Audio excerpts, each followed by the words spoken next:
Madhava Jaya Kunja Bihari Jaya Radha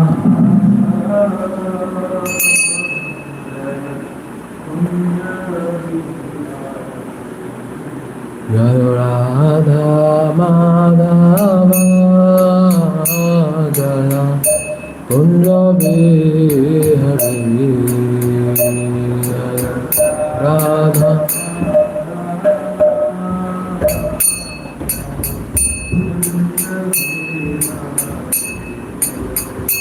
Jaya Gopi Jana Vallabha Jaya Girivaradhari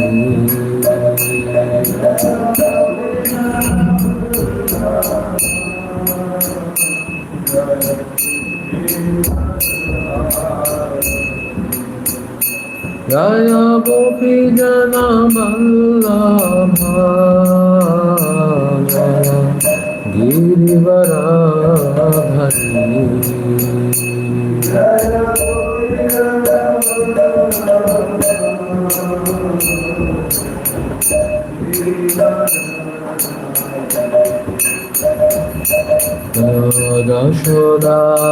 Yashodanandana Jaya Rajajana Ranjana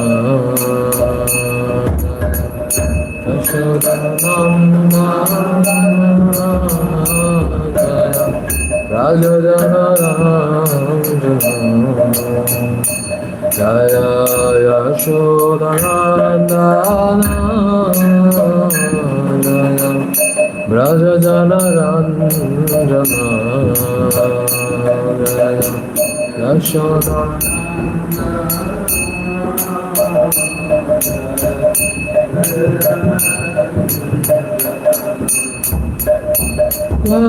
Jamuna Tiravanachari Jaya Kunja Vihari Jamuna Tiravanachari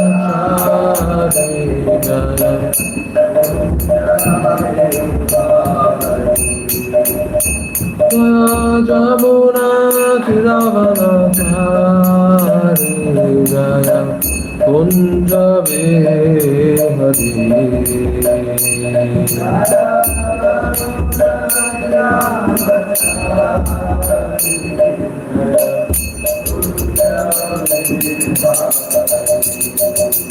Jaya Radha Madhava Jaya Kunja Vihari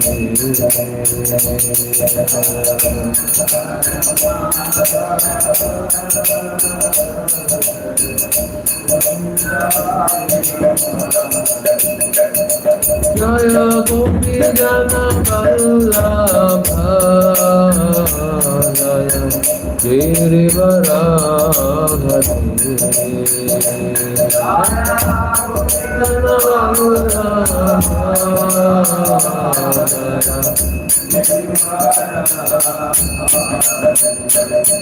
Jaya Gopi Jana Vallabha Jaya Girivaradhari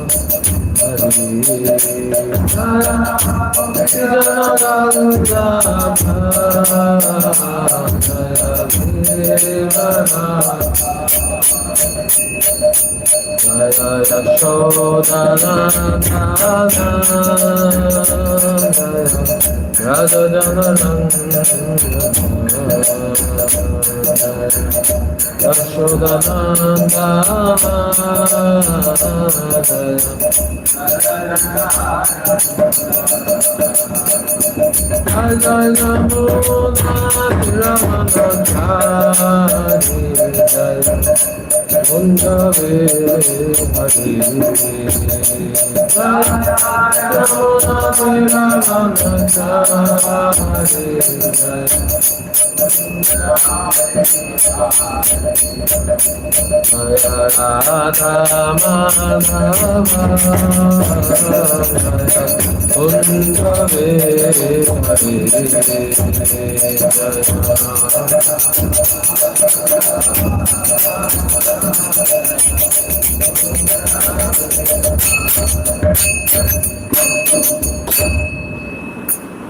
Hare Vishnupada Paramahamsa Parivrajakacharya Ashtottara Shatashri Srimad His Divine Grace Abhay Charanaravinda Bhaktivedanta Swami Srila Prabhupada Ki Grantharaj Srimad Bhagavatam Ki Samaveta Gaura Bhakta Vrinda Ki Nitai Gaur Premanande Om Namo Bhagavate Vasudevaya Om Namo Bhagavate Vasudevaya Om Namo Bhagavate Vasudevaya Narayanam Namaskritya Naram Chaiva Narottamam Devim Saraswatim Vyasam Tato Jayamudiraye Nashtaprayeshu Abhadreshu Nityam Bhagavata Sevaya Bhavati Ruttama Shloke Bhaktir Bhavadinaishtiki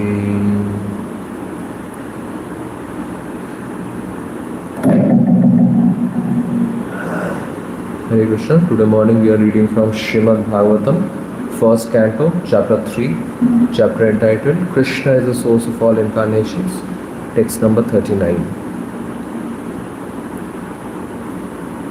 Atheha dhanya bhagavanta itham yad vasudeve khiralokanatha Kurvanti sarvatmakamatma bhavam Nayatra bhuya parivarta ugra Atheha dhanya bhagavanta itham Yad vasudeve khilalokanatha Kurvanti sat sarvatmakamatma bhava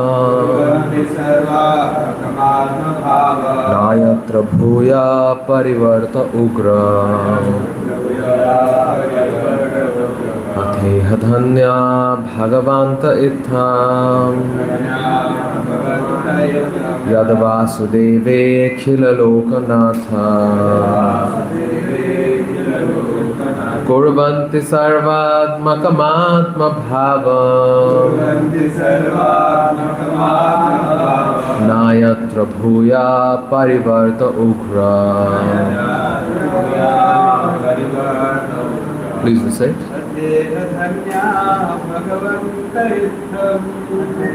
Adanya bhagavanta itham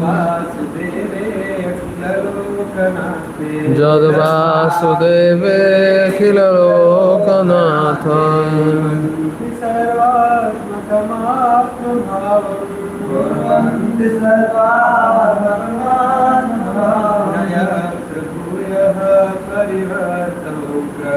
Nayatra bhuya parivarta ugra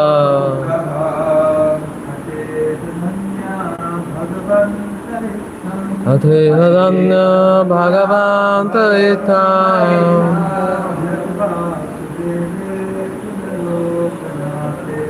Yad vasudeve khilalokanathe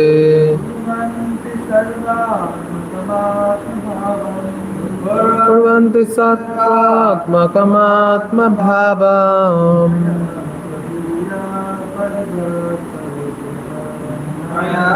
Prabhuya parivarta ugraha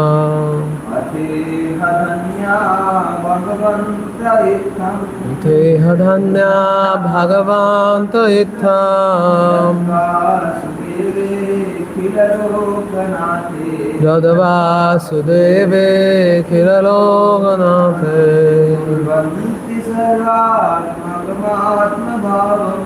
Kurvanti sarvatmakamatma bhava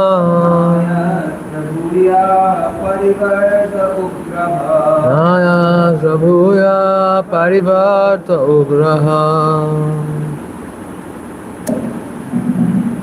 Word meaning, translation and purport by His Divine Grace Srila Abhay Charanaravinda Bhaktivedanta Swami Srila Prabhupada. Srila Prabhupada ki Atha Das Iha in this world Dhanya successful Bhagavantaha perfectly cognizant Itham such Yad what Vasudeve onto the personality of Godhead Akhila all embracing Lokanathe unto the proprietor of all the universe Kurvanti inspires Sarvatmakam 100% Atma spirit Bhavam ecstasy Na never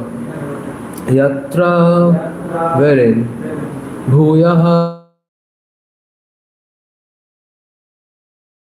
repetition Ugraha dreadful.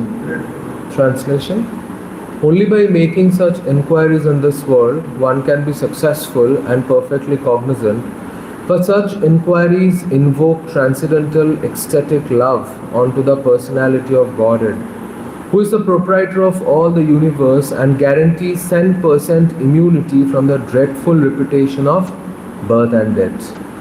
Purport: the inquiries of the sages heeded by Shaunaka are herewith praised by Suta Goswami on the merit of their transcendental nature. As already concluded, only the devotees of the Lord can know him to a considerable extent, and no one else can know him at all. So the devotees are perfectly cognizant of all spiritual knowledge. The personality of Godhead is the last word in absolute truth. Impersonal Brahman and localized Paramatma are included in the knowledge of the personality of Godhead. So one who knows the personality of Godhead can automatically know all about him, his multipotencies and his expansion. So the devotees are congratulated as being all successful. A 10% devotee of the Lord is immune to the dreadful material miseries of repeated birth and deaths. Om Ajnanatirmirandhasya Jnananjana Shalakaya Chakshurunmilitam Yena Tasmai Shri Gurave Namah Shri Chaitanya Manobhishtam Sthapitam Yena Bhutale Swayam Rupa Kadamaiham Dadati Swapadantikam Bandeham Shri Guru Shri Yuta Padakamalam Shri Gurun Vaishnavamsha Shri Rupam Sagrajatam Sahagana Raghunathanvitam Tam Sajivam Sadvaitam Savadutam Parijana Sahitam Krishna Chaitanya Devam Shri Radha Krishna Padan Sahagana Lalitan Shri Vishakhanvitamscha Namo Vishnu Padaya Krishna Preshtaya Bhutale Srimate Bhakti Vedanta Swami Niti Namine Namaste Saraswate Deve Gauravani Pracharine Nirvishesha Chandravadi Paschat Deshtarine Vanchakalpatarubhyascha Kripa Sindhubhya Evacha Patitanam Pavanebhyo Vaishnavebhyo Namo Namah Jai Shri Krishna Chaitanya Prabhu Nityananda Shri Advaita Gadadhar Shivasadi Gaura Bhaktivinoda Hare Krishna Krishna Krishna Hare Hare Hare Rama Rama Rama Hare Hare.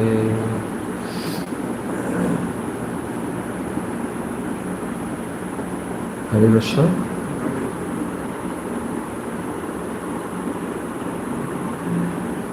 So here Suta Goswami is actually appreciating the questions asked by the sages, heeded by Shaunak Rishi. And with his appreciation, Suta Goswami is actually encouraging them on this path that they have chosen. Choosing a spiritual path is not easy, especially in this world of illusion. In this world of illusion, very insignificant things are shown as very significant things, and very, very significant things are shown as very insignificant things. That's the unfortunate situation of this world, where terrorism is glorified, capitalism is glorified, taking intoxication is glorified, unnecessary expansion of one's material life is glorified. And as Kali Yuga says, a person who can just take care of his nuclear family, his wife and children, and just one to close relative, he will be considered a great man of success. That is the definition of Kali Yuga's people of success.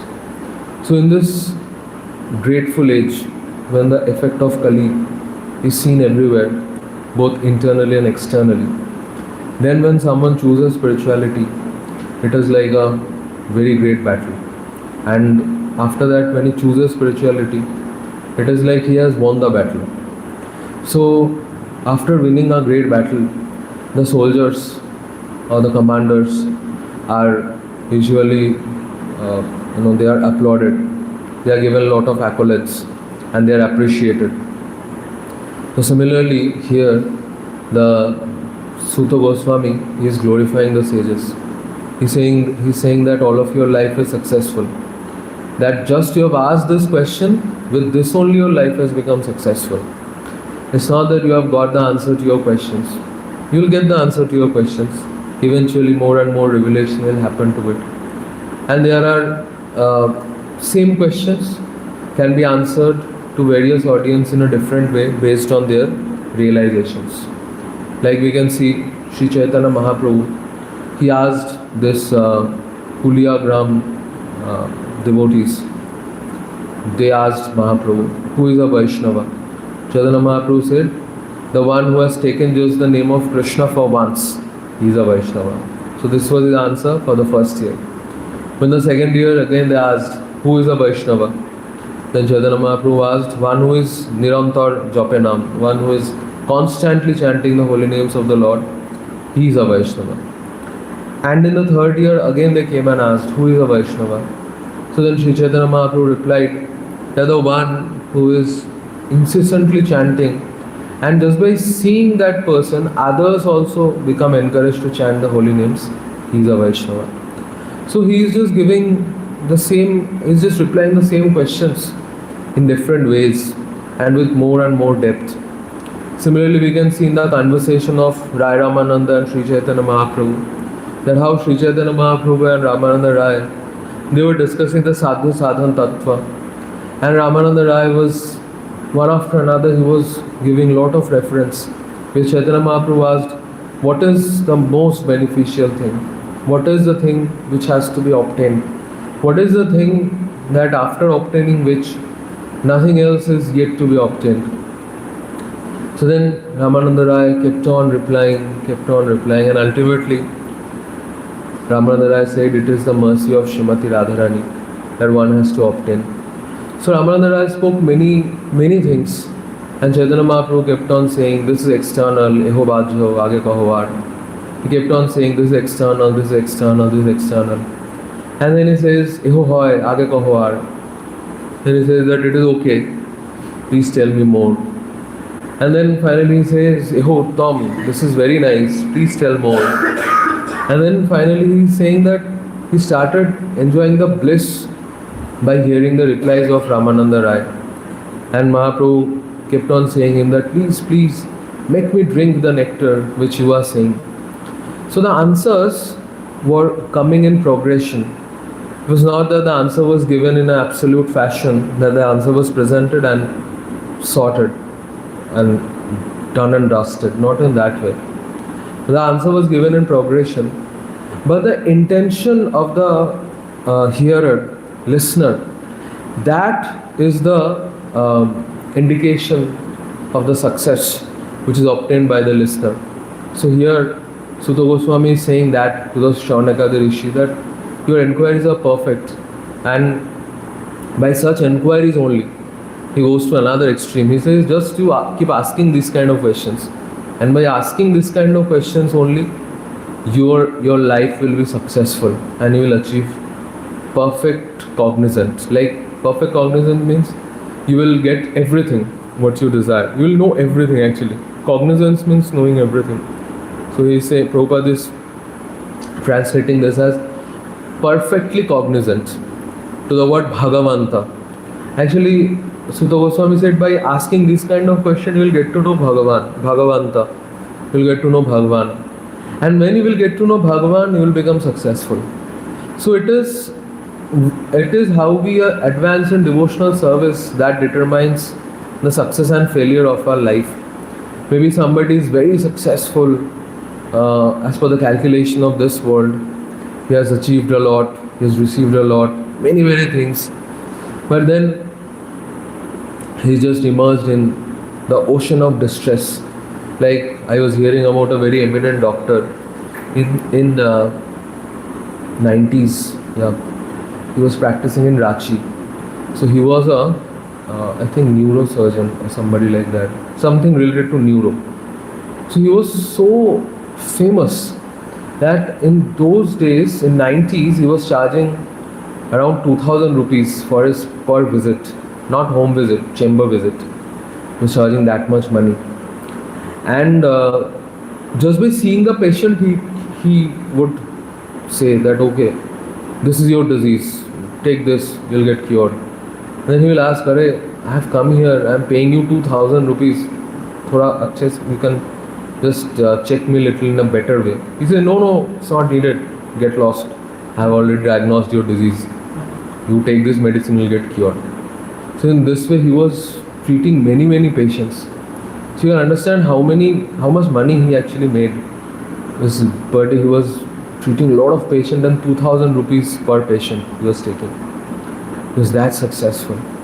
But ultimately he had two sons, wife, all died prematurely because of some neuro disease only. He would not treat his own family members.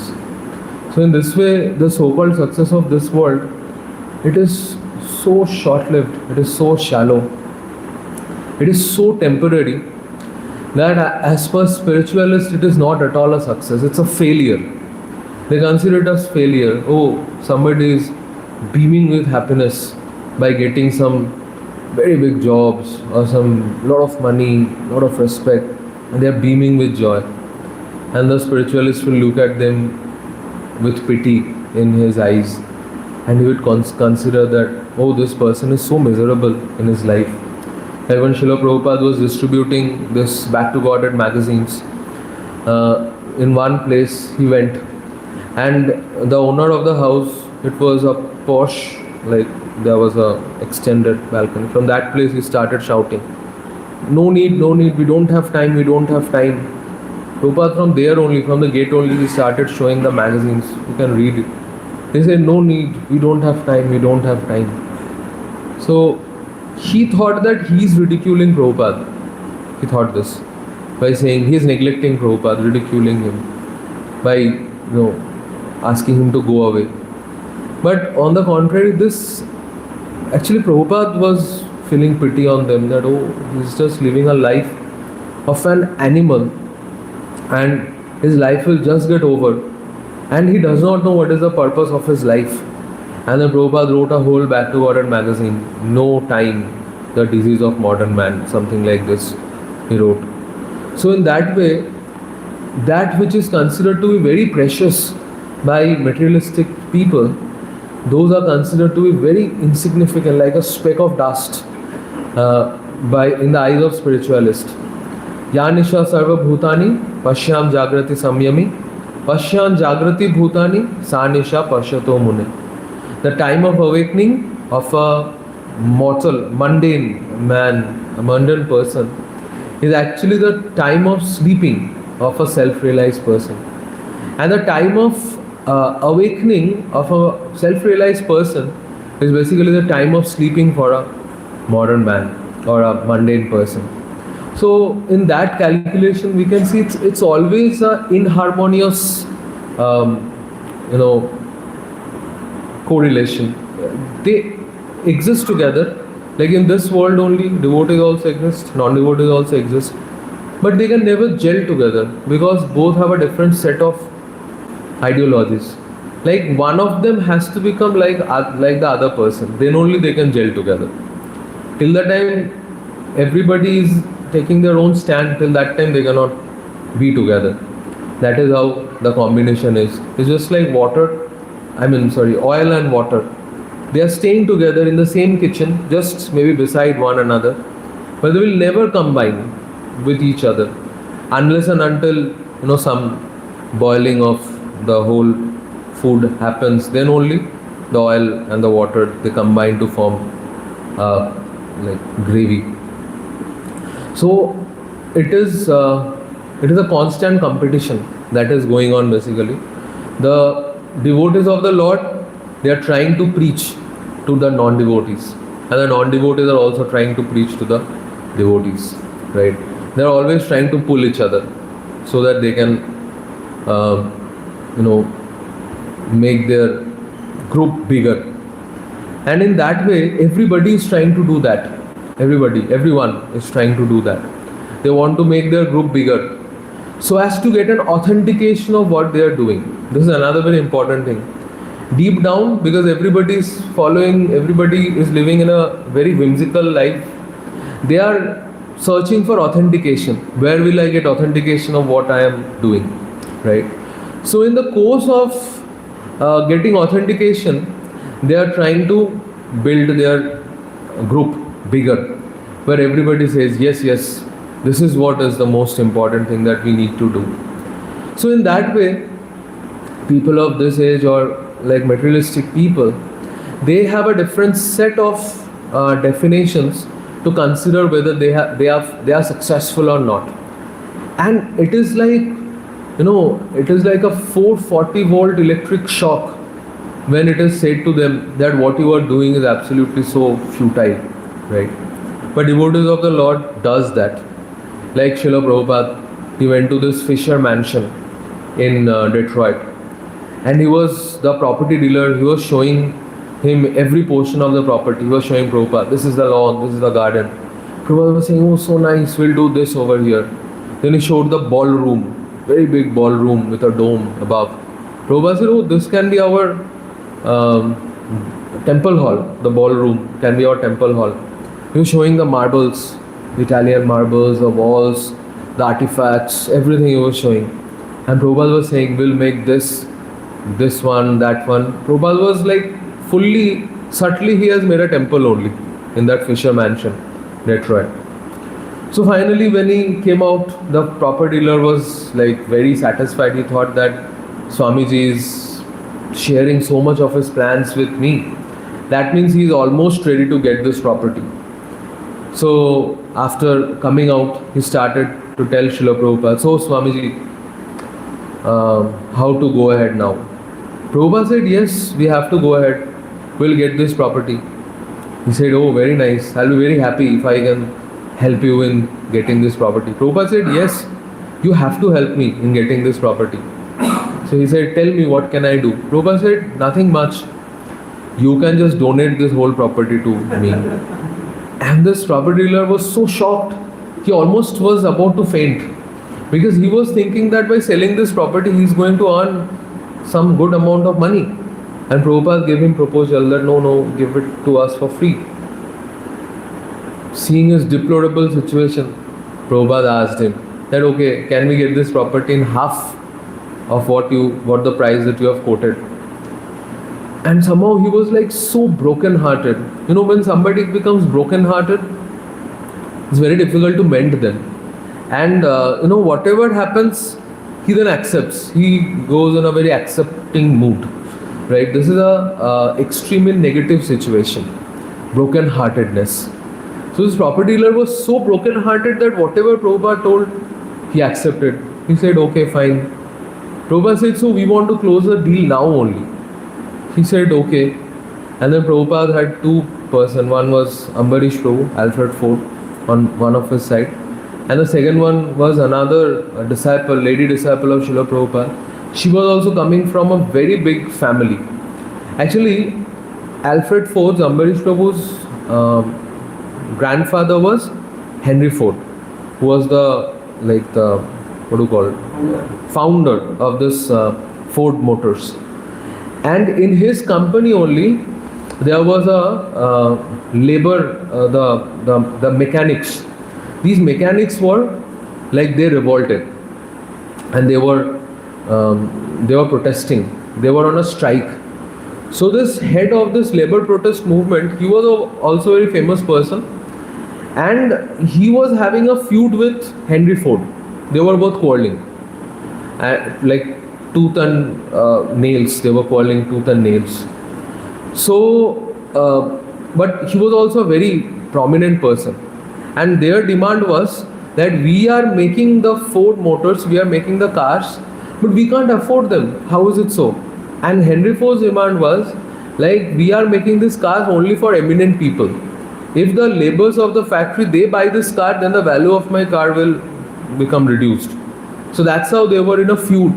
And the whole Detroit, it was a talk of whole Detroit that they both were quarreling. And here in ISKCON, at Lotus Feet of Srila Prabhupada, something amazing was happening. So Henry Ford's grandson, Alfred Ford, was there. And this labor minister, this in charge of this labor revolt group, his daughter was also Srila Prabhupada's disciple. And both of them were very nicely staying in the ISKCON temple, and now both of them were on either side of Srila Prabhupada while getting this Fisher mansion. So Prabhupada asked both of them, so can you help? Can you help? Both of them said yes, yes. So both of them contributed to 50% of it. And that's how Prabhupada got this Fisher mansion. And after getting this Fisher mansion, after closing the deal, after coming out of the Fisher mansion, Prabhupada came out, and his kurta had this cloth. When the kurta is empty, we sometimes take out the cloth. So Prabhupada took out the cloth from his kurta, and he said, I entered with empty pockets and I came out with empty pockets, but now this Fisher mansion belongs to Krishna. So that's how it is, right? So the definition of success is like very different in case of a devotee. And when materialistic people, they hear this definition, they are like, oh my God, how come it is so? They can't even comprehend. Many times, outsiders, the one who are very not, like they don't know about devotional service, they become amazed to see devotees, right? Like once somebody asked me that, Prabhuji, is it like, don't you sometimes feel wearing short pants or wearing some other cloth or going to restaurant and eat something? I said, no, I didn't feel that, because dhoti kurta is quite comfortable. Short pants were like little uncomfortable. And I didn't tell him that I was growing fat. So the short pants that I had, those were very uncomfortable for me. And dhoti kurta is like very easy. Like how much fat you become, you can still drape a dhoti. So it's like it stays with you. So I could not explain that person this point. But that person was amazed. He just asked that, how come you all are living like this? So the definition of success is different. And both are living with different definition of success. Both can't convince each other. This is another very ironical situation. When devotees go to speak to them, they think, oh, they were devotees speaking gibberish. And when the materialistic person comes and speaks the definition of success to devotees, then the devotees also makes fun of them, right? Internally they laughs. Like Prabodhananda Saraswati, he gave a very beautiful way of preaching. He said how to preach Krishna consciousness, how to preach the cult of Sri Chaitanya Mahaprabhu. He said, go to that person, very eminent person, with folded hands. You plead to that person. My dear sir, you are so great, you are so educated, you are so accomplished, you are so many things, and you are the ocean of good qualities. But I have a request. So till this time, when you glorify someone like this, the person naturally becomes very obliged to you. Oh, this person is glorifying me, it is so nice. With glorification, you can win somebody's heart. So when this person feels that, oh, this person is glorifying me, then Prabodhananda Saraswati said, so then you tell this person, then you tell this devotee, this person, but sir, I have a request. Then he says, yeah, please. And then this devotee says, please give me a boon that will fulfill my request. And now this person is very happy because he has been glorified nicely. He says, anything for you, just ask. and this person say, please give up all that you have. You say, what? Yes, please give up and take shelter at the lotus feet of Sri Chaitanya Mahaprabhu. So that is the way of preaching Krishna consciousness, right? So here Sudha Goswami is saying success. You are successful. Sudha Goswami is saying. So one very typical thing that we can see, I'm just trying to analyze a little bit, though it does not work that much for me, but still I met some people trying. So usually success is meant by three ways. One is outcome based, right? Outcome. What outcome we have got? In that way we measure success. What is that which we have got after doing something? What is in it there for me? This is the attitude at times. Why I am doing this? Am I going to get something? Right. So in that way people often discuss success. And most of the time this outcome based personalities, they find devotional service to be very, very useless actually. Because when you render devotional service, tangibly you don't get anything. Maybe theoretically you can say many things, like we were hearing like when Gaur Gopal Prabhu was asked by someone, what have you got by practicing this? He says that mental peace and something like this, somewhat like this. So theoretically we can say things, but it's very difficult to tell people that what I have got tangibly. It's very difficult. And especially when you quote Bhagavad Gita says, this we get, they say, no, please don't say bookish things. So that is another limitation, that in all other profession, you quote books to substantiate what you are speaking. And if you don't quote book while substantiating your points, then you will be considered a, imposter or a fool. But in devotional service, whenever we quote book, we are called bookish. So that is another limitation for a devotee, right? So outcome based, success is often considered outcome based in this world, and somehow this is the only way that success is considered for a very, very mundane level person. But then is another, little advanced person, and nowadays this is working. Actually the whole world is shifting little bit. The consciousness is shifting, and it happens in every 30-40 years. The thought process shifts in different directions. Like few months back I got to know who I am. That was shocking, very shocking for me. Now few months back I got to know the year frame in which I took birth. The one who takes birth in that year frame, they are called the millennials. So I got to know there is millennials, and then there is a new one who are called Gen Zs. But another shock I got, that the Gen Zs have also become old, because post 2012 whoever is taking birth, they are called Gen Alpha. If I am not correct, rectify me. They are called Gen Alpha. So in this way, Gen Zs, now the Gen Z movement is going on everywhere. So they have also become old. So the thought process of the world shifts in different directions after every 30-40 years or so. So here also the whole world is also shifting their focus on success. So now it is process based, right? Now success is considered in a very process based way. Okay, how you are accomplishing? Fine, you have accomplished, no problem. Like previously, I remember to construct one apartment. Those were the times when apartments were promoting buildings were happening. So they would construct an apartment in 2 to 3 years. And now it is, they are constructing the same apartment within a year or so. And now it has become even lesser, 8 months, 10 months, like that. They are, building a whole set of apartment. So now we have known that how to accomplish the thing, but then we are depending on the process, how to get it, right? So there is process based. That is now the new definition of success, that what process you are using, what technique you are applying to get the thing done. Like I was going through some YouTube video, and naturally the most irritating part of watching something through a browser is the unwanted advertisement before the YouTube video starts.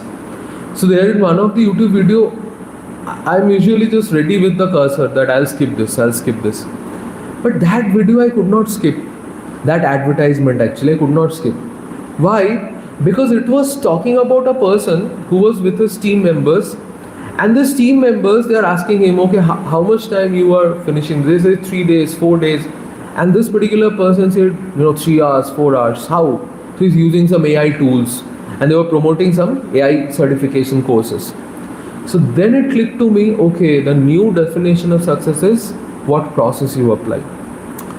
But actually, in spiritual life, like here, Sukhdev Goswami is saying this, or like Chaitanya Mahaprabhu said this, the way to Sanatan Goswami and Rupa Goswami. Success is actually alignment based, where we are aligned to. What is our alignment? What is our focus? What is our consciousness in doing or getting the things done? With what consciousness we are doing this? Because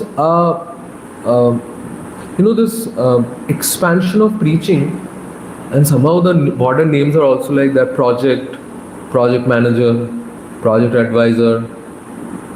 There's another thing, OC. What is that OC? Overall coordinator. So these type of roles I heard in corporate office. Later when I came to temple, I heard these roles in voices. So, but though these names are there, but ultimately it is preaching endeavor, right? So the consciousness, with what consciousness we are doing, or devotees are sent to different places like Prabhupada used to do. He would send different people to different places to develop preaching. So in that way, it may seem that it is an expansion of imperialism. Prabhupada would often say, now I have 108 temples, across the whole world. 14 times I have circumambulated the whole world. Prabhupada also jokingly said like this, that who can do this much business with zero money? I have now crores of money. Right? Prabhupada jokingly said this. Actually, it's true. How Prabhupada went in America, it was with nothing. But then Prabhupada built so many temples worth crores of rupees. Right. Now I heard that many projects are coming up which are like 100 crore project, 80 crore project. Such big. So it may seem as an expansion of imperialism. But it is for the pleasure of Chaitanya Mahaprabhu. Ideally it should be. So with what consciousness we are doing, that is very important. So here, this sages of Naimisharanya, coming back to our main topic, Sutta Goswami said, you are successful. Now, why do they have to be told that they are successful or they are a failure? Already they have relinquished material life. They are sages, they are in the forest. They are staying in the forest.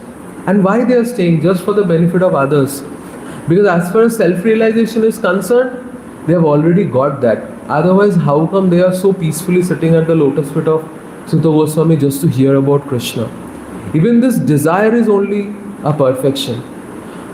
So then, Sutta Goswami is saying that why this is perfection? Because by doing this, by asking this question, you will invoke transcendental ecstatic love for Krishna. Like it is mentioned, Yad Vasudeve Akhila Lokanatha Kurvanti Sarvat Makamatma Bhavam. He says you will develop transcendental ecstatic love. Now, it begins in our cases like little appreciation. We have appreciation for devotees, admiration for devotees, sometimes taste for certain seva, sometimes enthusiasm. But mostly we are in these ranges only. Admiration, taste, enthusiasm. We are in this range. But love, it is so rare. It's not possible to get only. And that too here it is spoken ecstatic love. Now what is ecstatic love? Chaitanya Mahaprabhu speaks about this ecstatic love many times in Chaitanya Charitamrita we can see. One day he is telling to Swarup Damodar Goswami and Ramananda Rai. He said that Krishna has made me mad. You are shocked. He said, yes, I have become mad. So what I will do, I will become a yogi. I'll wear a kundal in my ears and I will take a jhola and I will go out in the streets and I'll just go on begging. And they were amazed to hear this. And then Chaitanya Mahaprabhu started explaining. He said, I'll wear a kundal because yogis wear kundal made of conch shell. So he said, I will wear a kundal of Krishna Katha Right? I'll wear a kundal of Krishna Katha. And most of the time, these yogis are mad person. They keep on blabbering something here and there. Chaitanya Mahaprabhu said, I'll also blabber. So what he will blabber?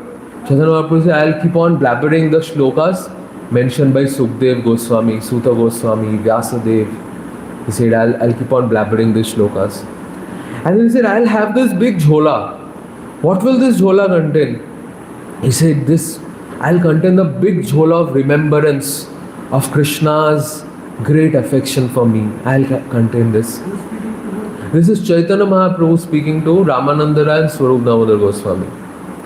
And then he says that I will become ecstatic and I'll roam around Sri Vrindavan Dham. And my mind is pulling me there. Actually, it's not my mind alone. Chaitanya Mahaprabhu is speaking all these things in ecstasy, ecstatic love. We read here, na? So Chaitanya Mahaprabhu is speaking here. So he says, I want to stay somewhere else, but my mind is pulling, and my damn mind, it's not alone. Then who is there with your mind? They are asking. Chaitanya Mahaprabhu says the mind has 10 disciples. 10 disciples? Yeah, 10 disciples. Who are the 10 disciples? The 10 senses. So the mind has captivated all the senses. And now it's rushing towards Vrindavan. And in Vrindavan, what the mind is doing? The mind is roaming around in Govardhan, on the banks of Yamuna, in different beautiful grooves of Vrindavan. My mind is roaming around with its 10 disciples. And when the Guru travels with disciples, then the Guru mercifully arranges prasad for the disciples. Like we have seen many times, unplanned yatras. Daujaya Prabhu used to take us, and Prabhu used to arrange so many different varieties of prasad. Like we thought that we will not be able to get anything, but then we end up having 10-12 items on our plate. How we got, it's like amazement. Prabhu would call someone, bring 2 items, bring 3 items, bring this, bring that. So many things. One time I was hearing Amog Leela Prabhu, who was glorifying Gopal Krishna Maharaj, and he was saying that Gopal Krishna Maharaj was traveling once with few disciples in a car, and devotees were in the back. Maharaj was sitting in front of the car. At the back, devotees were saying that we were little hungry. Not little, like lot of hunger was there. So Moghliya Prabhu said, Maharaj suddenly stopped the car in front of a shop, and in Delhi side we see many different this kind of shops a lot. Like that would sell this chikkis and peanuts, and yes, cashews and dry fruits and all. So Gopal Krishna Maharaj got down from the car and he took his sannyas vastra outside and asked this shopkeeper that please give me some bhiksha of these chikkis and badams and everything. My disciples are hungry, so I'll provide food for them. And seeing Maharaj like this, the shopkeeper was shocked. He started giving. So similarly, Chaitanya Mahaprabhu is saying, my mind with his 10 disciples, they are roaming in Vrindavan, and my mind is arranging food for the disciples. The ecstatic things Mahaprabhu is speaking. And then Swarup Damodar Goswami and Ramananda Rai said, what food mind is arranging? Then Chaitanya Mahaprabhu said, my mind is roaming in Vrindavan, and in course of roaming in Vrindavan, my mind got to meet with the gopis of Vrindavan and Srimati Radharani. And these gopis of Vrindavan and Srimati Radharani, they were lost. They were lost. They did not know whether it's a day or it's night. They were in constant remembrance of Krishna because Krishna has left them. And because Krishna has left them out of anguish, out of separation from Krishna, they were so mad that they were relishing Krishna Katha. They were speaking Krishna Katha. And by speaking Krishna Katha, actually they were reminiscing Krishna Katha. It's like they were relishing Krishna Katha. The Krishna Katha is nectarian. And whenever we eat some nectarian food, like, you see when you eat some fruit which has got a lot of juice, like grapes, those big red grapes, or like mango, juicy, sweet, beautiful yellow mangoes. When you eat them, your mouth becomes filled with juice, right?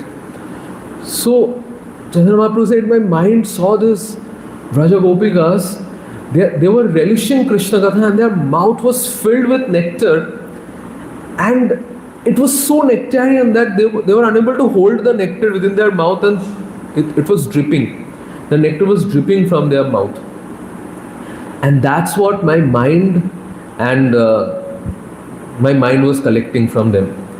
And with that, my mind was feeding its 10 disciples, right? And that's how they were nourished. And that's how they have become very, very strong. And that's how my mind and my senses are pulling me towards Vrindavan. I do not want to go because I know that how much Krishna is a treacherous person. Krishna has cheated me. So I do not want to go, but my mind and tensions are pulling. So we cannot fathom the depth of what Chaitanya Mahaprabhu is speaking. But Krishnadas Kaviraj Goswami writes this in Chaitanya Charitamrita. And then he says, it is so incomprehensible. It's so incomprehensible. But Chaitanya Mahaprabhu is in ecstatic love. And Premer Eito Swabhav he is writing. There is a Swabhav of ecstatic love. That love pulls the personality to the object of the love. The object of the love is situated in one place. But the person who has fallen in love, that attraction pulls the person towards the object of the love. So the person becomes helpless. Object of the love is like laughing at this person. Oh, you want to love me? So let's see how much you are committed. So that's how it is like very, very it's like, as Rupa Goswami says, it's like drinking hot sugarcane juice. It's like that. So that's what is meant by such enquiries invoke transcendental ecstatic love. The ecstatic love usually makes the devotees forget material nature. So it is the force of love that makes the devotee forget the material nature. So that is the reason the love has to be awakened. Now, the process that we are saying, it has to be awakened. Somehow it's not in our hand. So that's how the devotees becomes very helpless. So they are helplessly dependent on Krishna. So Sharanagati is not only the perfection of devotional service, Sharanagati is also the process of devotional service. So that's how a devotee has no other choice than to become ecstatically dependent on Krishna. And that's how the devotee becomes ecstatically, the devotee falls in love with Krishna. And when this happens, when the devotee falls in love with Krishna, then it gives a cent% immunity. It says, Na bhuya yatra parivarta ugra. Prabhupada is translating that he gets a guarantee cent% immunity.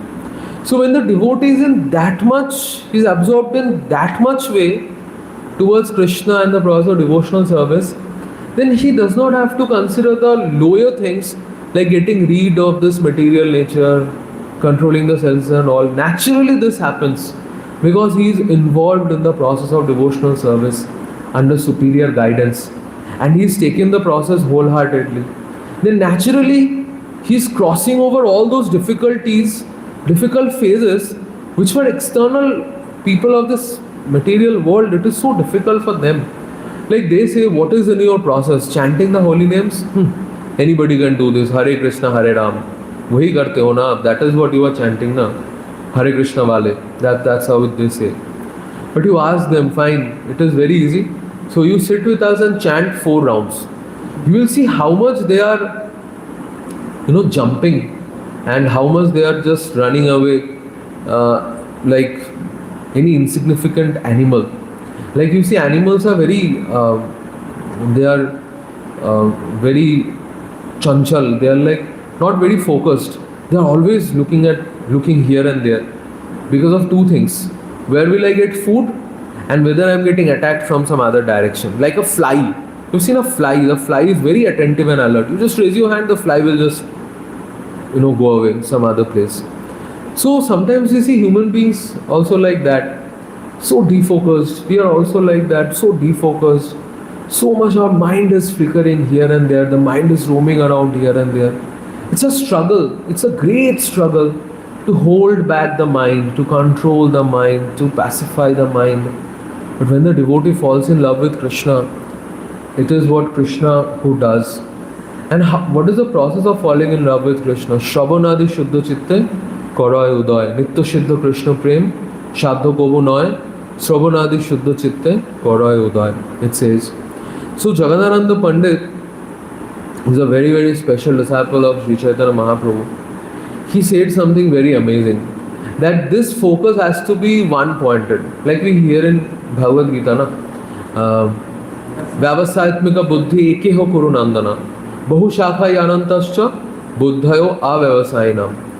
So this same, like keeping the same theme, Jagadananda Pandit saying something very nice. He says, Kutinati charomon koroho sharol Gaur bhaja lok rakha ekotra nishfal. He says, oh mind, give up all deceit and give up every other engagement. Because if you consider that I'll worship Chaitanya Mahaprabhu and I'll also please people around me, it's not possible. It's nishfal. It is futile. Gaur bhaja lok rakha ekotra nishfal. Together it cannot happen. If one focus on Sri Chaitanya Mahaprabhu, then Krishna will do it. But it's not that I can be jack of all trades. Sometimes people think like this. Okay, I'll do here. I'll do some render devotional service. In temple, I'll become like that. When I'll go home, I'll become like that. Going with them in movies, going with them, some other places, eating in restaurants, dying in, doing different kind of things they will consider. But Jagadananda Pandit is saying, no, it's not possible. Gaur bhaja lok rakha ekotra nishfal. Hoy gaur bhajo, noy lok bhajo. Let it be either of the two. Either take shelter of Sri Chaitanya Mahaprabhu or you go back. Do the nonsense that you are doing. Because Jagadananda Pandit, he is very strict. Satyabhama Devi, very, very powerful and strict. Ekotre, ekopatre dui kohu nara hai ek thai. He says, together you cannot hold the two things. You cannot hold the two things together. Hoy gaur bhaja, noy lok bhaja. Let one thing stay with us, right? He says, Jogai bole, jodi ekonishthana haibe, dui nai nodi pare durdasha lobibe. So this Jogai is not that Jogai Madhai. This Jogai is Jagadananda Pandit. He is himself telling himself. He is saying, jodi ekonishthana haibe, if you do not become one-pointed, then dui nai nodi pare durdasha lobibe. Then it is like traveling on a boat, on two boats at the same time. Right? When one keeps one of his legs in two boats, then it's very difficult for me. It's a very painful experience. So Jagadananda Pandit is saying that don't do that. So in that way, a devotee is naturally very, very one-pointed. And why he is one-pointed? Because of his intense love for Krishna.